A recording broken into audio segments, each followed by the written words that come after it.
12 consecutive weeks of TUF 33 is in the books. Joseph Popo Morales defeated Eduardo Chapelin, the LFA champ, wasn't he? Yep. Good striker.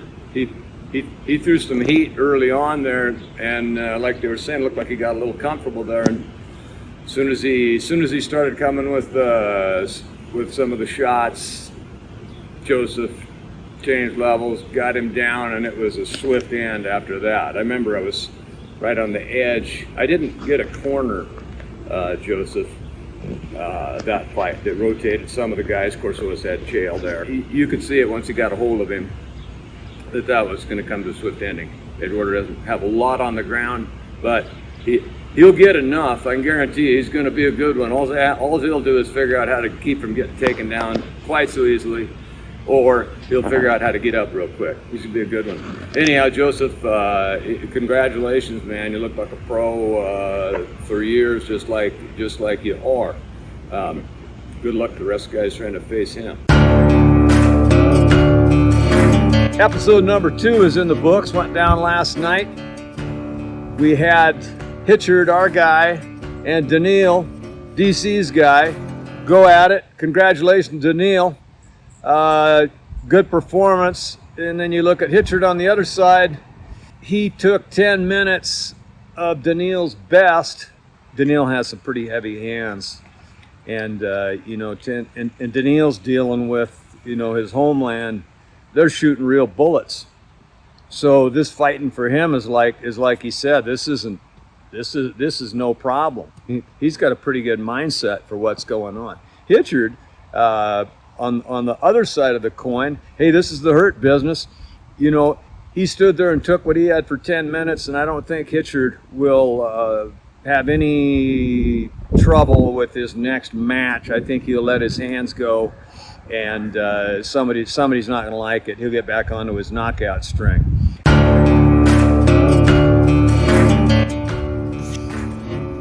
Okay, folks. Last night, TUF 33, episode number 3. Arshan Mammon against Imanol Rodriguez. Imanol got that one. As you can see, Dana was pretty excited about it. Imanol's really, really good with his hands. He's good everywhere. And like Chael said, our guy, the Mumbai Monster, you could see how strong he was. He got out of 3 really bad spots where he had his back. I mean, he still got up and had the strength. And let me tell you what I think happened with Arshan. I know, because I was right there cage side staring there watching him. He was actually taunting Imanol in the middle of the ring there, where he was giving him an open crack at his chin and just telling him, you can't hurt me with anything you got. Okay, that goes okay for a while. You see Anderson Silva against Weidman back in the day. When you know the shots are coming, you can kind of take them and roll with them. I don't like going that way. I'd just soon not get hit. But anyhow, that's what he did, and then he got a couple in there that he wasn't necessarily expecting to have happen. Okay, exit our guy. But nevertheless, you can see he cleans that up a little bit. That's a completely different match. Those guys aren't getting done the first round. And anyhow, Arshan's going to be a good one. They're both going to be good. Episode 4 went down last night. Our guy, Andreas Binder, lost to Jeff Clayton. Got a few topics to run over on this. First off, don't be too mad at Jeff Clayton for wanting to get paid for facing an overweight Andreas Binder. Let's just get into the weight cut. They brought me out there to take care of diet, workout, training, all the strength conditioning and diet. Although you see it in a different fashion, that was the first week I was there. I got to take the blame for that one. I should have known. I should have weighed him a few times sooner than that and expected what all fighters say. Sure, I can make the weight. Okay, I'd be saying the same thing. So that one's on me. It's not on Chael. He hired me to come out there and take care of it, and I failed on that one. We didn't fail on purpose, but it happened. So there we are. He has to come up with $12,500. Did, like a gangster would do. How'd you like to have him riding in your car with you? Who you picking? And then we can not forget the name of hammers that he's murdered in the cage. I often hear of that, and they go, well, that's an argument for another day. Okay, so the weight cut, we miss it. We go to the fight. It's a great fight. We know Bender won the first round, and we don't know at the end if they gave him a 10-8, if they gave Clayton a 10-8 in the second round, because we're like, everybody knows we're going another round. You can't make fun of the refs or the ref. I don't think it was a 10-8, but they're not paying me to judge. I think he definitely controlled him the whole time, but that was mainly just just lay there and run out the clock and win the round, go to the third round. Everybody thought that. You see Cormier's team did, our team did. Okay, on with that. Back over to Clayton getting paid. Yeah, he could have done it for less, but you got to remember there's only one way to win, and that's to win the whole thing. It'd be hard for me to go, let's see, I can sit home, I get a W for this one, I move on to the semifinals. It would be hard, other than I know why he did it. Jazzy Jeff's a fighter, he's mean. I would like to think I'd do the same thing. I don't know that I would, heat of the moment, I probably would. I wouldn't want to get shamed, not take the money and just take the win. So he did the right thing there. Could have probably done it less. There's guys in the whole industry, probably the last guy you'd want to cross up is Chael. You'd want him on your side, and I'm sure he still is. But that's the way that one went. I got a text from Chael the morning of the weigh-ins. He got to weigh in at noon. Of course, they do the show, the whole bit. And I get a text from him. He's going to be a few minutes late. He had to go to the bank and had to go to, had to find his bank. And then sure as hell, Thero and he are out, and they shows up with a bag of money at about 11:30. It was, and I was wondering and that was when he clued me in on what happened. He had to buy the spot for Andreas. Episode 5. Last night we had Beck going against Alibi. Alibi got that fight. It was a really good fight. You could see how well our guy was doing in the first round, probably the first 3.5 minutes. And then as time wore on, we had a problem that we knew we were probably going to have. Beck would never tell you this, but I'll say it. He won't say it, so I'll say it for him. So the flu was decimating the fight house. They were all coming down in various stages of it. Who was sickest, not sickest. The producers and people that ran the show were taking great care of him. They had doctors every day. I mean, everything he could ever want. But a cold is a cold, and if you got it bad, it's bad. And Beck was unable to breathe worth a damn, and you could see once he exhausted what he could use, he started gassing. And both healthy, that thing is probably going to go a different way. Alibi's great. They're both going to be really good. They'll probably both end up with UFC contracts or at some big organization. It was a really good battle. They've all got injuries too. Well, I say injuries versus hurt. I've always said you can play hurt, you can't play injured. I was working on Beck's, had a quad. I was working on it every day that he'd come in. Never said nothing about anything about not being able to do anything. I mean, he's just that way. None of the guys would. All 16 of them. Nobody there on either team whined about ouchies. They had them, and they had stuff that wasn't right. But like any young hungry athletes, that's not going to get in their way. The TUF 33 episode, I guess that was 6 last night, went down. Our guy Matt Dixon beat Alex Sanchez in a strictly stand-up brawl. You could see Matt's pretty comfortable getting in the pocket with you, and He was walking him down. Alex was going back a little bit, and I can guarantee you what, Alex wasn't backing up because he was afraid. Alex was backing up, wanting to set his feet and land a big one on Matt. Didn't work out. Dangerous game. Both of them are dangerous game. If you're walking a guy down, sometimes walking him down is a good way to get a knockout, your own. It was a great job. You can see what a freak athlete Matt is. You know, I remember when I got to do a little bit of the training, you know, I'd have him doing jumping on the boxes and stuff like that. Well, I'd set up the box that was real tall, and of course he's jumping, he's going way up. How high do you want me to go? Hit your head on the roof. I could slip 2-3 more boxes up while he was in the air before he landed. This is the hurt business. That one's in the books, like Uncle Chael says. You get 48 hours to revel in it or pout in it, and then you got to go on to the next one. Same thing for Alex. It didn't sound like he didn't wait. He didn't wait 24 minutes, and he was ready to get back in the training room and fight. So good job to those guys. Last night we had episode 7 of the TUF 33. Good guy, bad guy. DC's crew against Chael Sonnen's crew. So we had Roybert going against Tamello.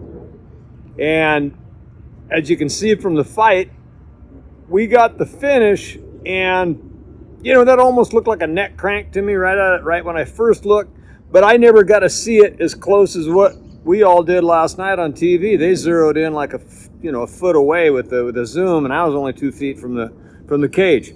But anyhow, Tamello probably took the first round easily. He knocked, Roybert got knocked down. He got stunned, and Roybert admittedly starts slow in all his fights. He sort of gives away the first round, and nobody can do that, and we don't want him doing that. And he did a little bit in that first round. He started a little bit slow, but you know, he came on there and drug him down and got that choke on him and finished the fight. A good job, Roybert, and a good job, Tamello. You look good. Like DC was saying, when he lets his hands go and doesn't load up and get seized up, everybody knows everything you do. You play a lot better when you're loose. I don't mean sloppy. You're just loose, because that's when your speed and your power, you know, comes automatically. It just happens. You know, the old saying, if it doesn't feel like something, it usually is something. It feels like you hit a potato chip. You broke the potato chip. Knocked the guy out. What happened? Enough of my expertise on that. So last night was episode 8 of TUF 33 season. Good guy, bad guy. Daniel Cormier against Chael Sonnen's team, American Gangster. Rodrigo and Diego went at it, and it was a hard-fought battle. It was a good fight. Rodrigo got the win. I saw it even and needing to go to a third. I thought our guy, I thought Diego won the first round. So did DC. You could hear him, you know, he was telling Rodrigo, you know, to go at it hard this round, so they could obviously to go to a third. Anyhow, it didn't go down that way. It was close enough where nobody was going to go crazy over it, but we thought our guy won. He's my guy. But of course, as time wears on and you're doing these, you know, all 16 guys are your guy. You like them all, man. It's the hurt business. Who can put the most hurt on and get it done? And anyhow, that's how that went down. Good job, both guys. Look at it this way, to me, I don't know if we've got a fight in there that you could guarantee would go a certain way. When you guys get done watching all these fights, I'm not so sure if they did a rerun, you'd get the same results. These fights have been all that close, even when there's a finish. I got the Starbucks with me. Recapping episode 9 of TUF 33, DC versus Sonnen crew. So this last week we had Alibi and Roybert, and you know, this is kind of funny. When you watch these fights and you're training these guys every single day, you know, they all become your... Sorry. That happens. It's Sunday. Anyhow, so you watch these fights and they're never the way you saw them the first time. And I can guarantee you the guys fighting, they probably don't remember them that way either. But anyhow, I saw that fight. I swear that Roybert got hurt when he got hit over the hit in the temple with a shot, and it was a knee. But he was doing what he was supposed to be doing. He was scrambling, getting up, and all that. And that's when you get caught. I can remember this going back into fights that my son-in-laws had. I can remember Chael having a fight, and Vandalay pissed at him for holding him down, and they were banging too, or Rampage, or you go back further, Marquardt, all these different guys. What happens is Bisping, he'll tell you that that's when you get hurt. Vandalay says, well, they asked him why he didn't get up then if he wanted to get up. Well, because he says that's when he can hurt me. He could knock me out or submit me. We'll throw a good dud. That we all know that. So these guys complain about being down. Well, then get up. Get up if you can do that. Okay, I won't spew on that stuff anymore. One of these days I will. I'll bring a list. I'll go write down all the fights, and then you listen to people say, well, who have they fought? Well, here's a list. I got one for you. So anyhow, Roybert fought good. All he'll do is he'll clean that up. He took a chance, which he needed to do. It's a short fight. We told him to do it. Step on the gas, get up. And he did. And he was throwing some heavy body punches. They were hurting Alibi. And as Uncle Chael said, he didn't have an answer for those. His hands are up. Okay, great fight. Alibi's going on. Pickleball tournament. You know what happened though, I can tell you right now, it made it more difficult for us to try to get our win in that game. Is I think there was a conspiracy going. I think they were greasing the paddles. I think Chael had a greased paddle. It made him work that much harder to try to get it done in a game of pickleball. I left out the recap from Jazzy Jeff when Jeff Clayton fought Rodrigo. That was a good fight. Rodrigo gets it, but you can see Jeff, or maybe you couldn't see, but Jeff had Rodrigo hurt for a moment there. He didn't know either because he was in the middle of a firefight there, and there was about 7 or 8 seconds there that. And Jeff did know later when I talked to him after the fight. He knew that he knew he lost. But he knows he belongs there, and he does. There's not many guys on the... Are you pointing? Hey, brother. Just point. Woo! Hey, brother. Yeah. Python. Woo! Pythons. Yeah, there they are. Pythons. Look at my python. So anyhow, Jeff lost him. I think he'll be back for sure. I don't think that does anything other than it's not even a loss on his record. So he'll be there. Okay, so recapping last night, TUF 33, episode 11. We had Popo, Joseph Morales, going against Imanol. And it was an awesome fight. It went all 3 rounds. The way I saw that was different than the way I saw it when I was live there in person back when we were there at the Apex filming that. So the way I remember it is Joseph clearly won the first. He now clearly won the second, as evidenced by DC over there, wondering why in the third would you take him down, meaning he knew he'd lost 2 rounds. The only way he could take him down and have that work is if he submitted him. Of course, you don't know that. We didn't know that. I saw Joseph probably holding his own in the first couple minutes of the second round. But he won that fight with how he managed the rest of that round and he just went at it. He went at it good there the rest of that round. Then round 3, he's really just fighting the clock. He's just got to make sure that he doesn't, this is a tournament. You got to advance. You advance any way you can. So, he wasn't in any danger. He made sure he hand-fought, stayed out of danger. He loses to the third round, but he won the fight, and it was a good job. He had he knew what he was doing. We were nervous, even though we knew he won the first 2 rounds. So anyhow, and Imanol, I talked to Imanol for quite a while after the fight. He was really down on himself about that fight, and I'm like, hey, one of those guys said you won. I said you lost 2 minutes of the second round there towards the end of it. Now I'll teach you something down the road that you can use. finish those rounds strong. And you know, it's hard to get that out of the judge's mind. You know, he probably hasn't finished filling out that round yet. So anyway, they're both great. I now think Joseph will be able to. I think Joseph's going to win his final fight. He looked even better than what I remember, and even though he's a UFC vet, that was still a good fight. This is going to be a good fight coming up. We wrapped up episode 12 of TUF 33. We had Matt Dixon going at Daniil Danchenko. As you can see, as promised, it was a firefight. These guys don't spend a lot of time dancing around trying to duck punches and feints and stuff like that. When you're in a firefight like that, those usually end really quick, which with kind of like the heel hook guy. You both got a heel, somebody's going. Anyhow, it was a great fight. I think Daniil's best weapon is his elbows. He just doesn't seem to miss with those. He could give seminars to John Jones on those. And Matt, he's so slick and strong.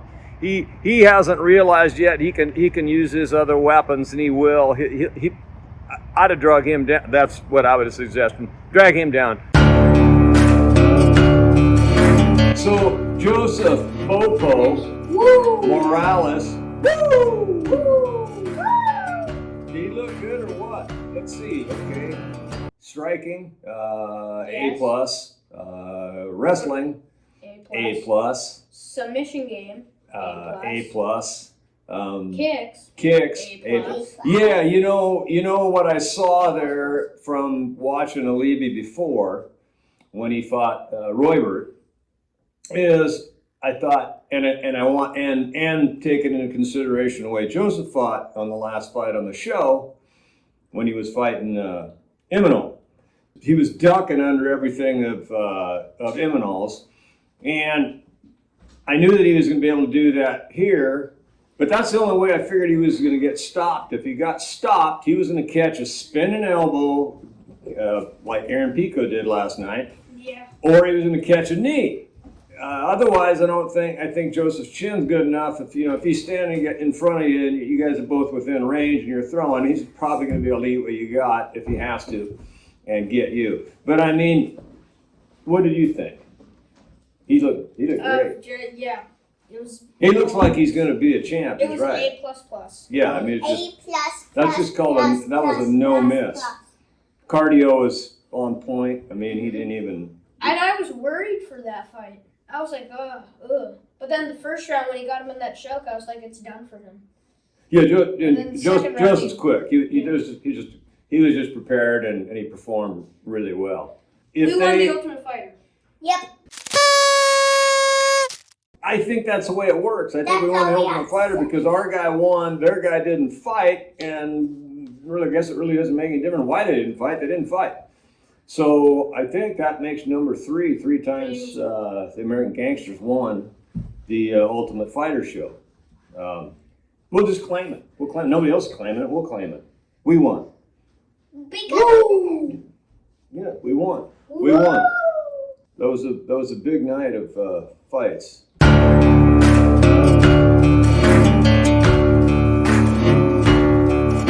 That's the end of the show. That's the end of Cowboy Steve's contract. We're done. She'll take this part out anyhow that we screw up. I don't show him again. Oh my goodness. Look at yeah, and look at. Yeah, hell yeah.